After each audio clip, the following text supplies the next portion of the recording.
ताज़ा तरीन वीडियोस के लिए चैनल को सब्सक्राइब करके बेल आइकन और ऑल नोटिफिकेशन पर क्लिक करें ताकि आपको मिले हर अपडेट सबसे पहले।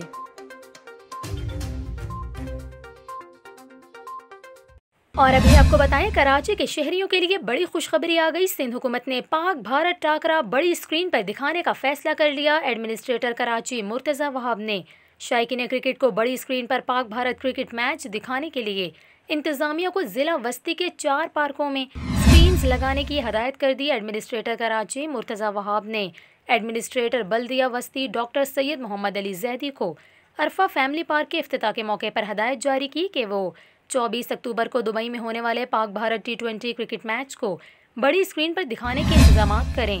एडमिनिस्ट्रेटर कराची की हदायत पर ज़िला वस्ती के एडमिनिस्ट्रेटर ने शायकीन क्रिकेट की आसानी के लिए model park Nazimabad, Mufti Ramzan park north Nazimabad, Moin Akhtar park new Karachi और तालीमी बाग फेडरल बी एरिया में बड़ी स्क्रीन लगाने के इंतजाम कर लिए। एडमिनिस्ट्रेटर कराची की हदायत की रोशनी में ज़िला वस्ती के क्रिकेट शायकीन आज पाक भारत T20 मैच अपने दोस्तों और प्यारों के हमरा बराह रास्त बड़ी स्क्रीन्स पर देख सकेंगे। वाज़ेह रहे कि पाकिस्तान और भारत के दरमियान खेला जाने वाला मैच आज पाकिस्तानी वक्त के मुताबिक शाम 7 बजे शुरू होगा।